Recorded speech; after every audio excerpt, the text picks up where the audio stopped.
Now we begin this hour with an impending arrest for former President Donald Trump after a Manhattan District Attorney's investigation into alleged hush money payments made to porn star Stormy Daniels in 2016. Now that announcement coming straight from Trump himself on Saturday when he took to his Truth Social platform to claim that due to leaks inside the Manhattan DA's office, he learned that his arrest was imminent. The former president then went on to urge his supporters to protest and, quote, take our nation back, in a call to action that for many harkens back to the days before the Capitol insurrection. Now, before an arrest, there would have to be an indictment, and that's what a grand jury inside this Manhattan courthouse is considering right now. They're hearing testimony today from a one-time attorney to Michael Cohen, President Trump's former attorney, who pleaded guilty in 2018 to making an illegal payment on behalf of then-President Trump to former porn star Stormy Daniels. Now, we have team coverage for you right now with congressional correspondent Stephanie Liebergen, who is standing by with lawmakers' reaction to Trump's calls for protests. Also, correspondent Kevin Cirilli with more on how Trump has used potential indictments and arrests to fundraise and fire up his base. But we begin right here with Scripps News' Jay Struberg, who is live for us right now outside of that courthouse in Manhattan. Jay, what can you tell us about preparations for what looks like another unprecedented moment in U.S. history?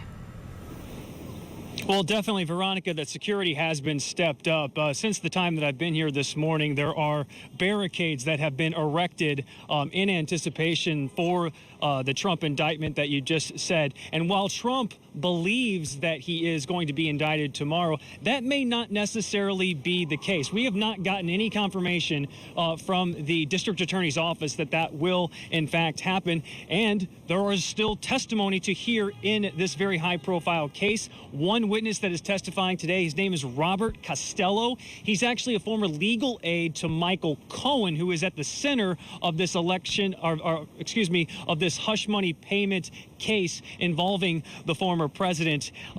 Regardless, at some point it does appear that we are on the verge of seeing history at some point, with Trump becoming the first former president to be indicted. And I talked about the process of what this would even look like when it comes to fingerprinting and mugshots with Dave Aronberg. He's a state attorney in Florida. Listen to what he had to say.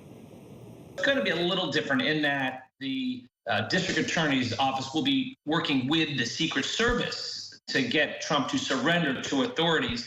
The Secret Service is not going to allow local law enforcement to put their hands on the former president. So what they'll do is that Trump would conceivably surrender to New York, go up to New York with Secret Service, and then get processed up there, get fingerprinted, get his mugshot, and then get released without any cash bail, just be released on his own recognizance.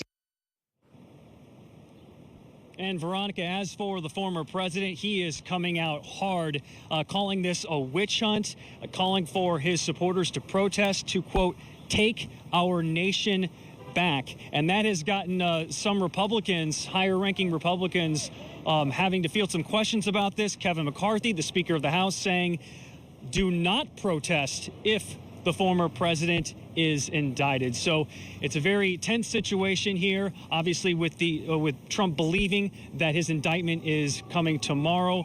And across the country, all eyes are fixed on New York for possibly history in the making. Veronica. Absolutely. Jay Struberg there covering the story for us from New York City. Jay, thank you.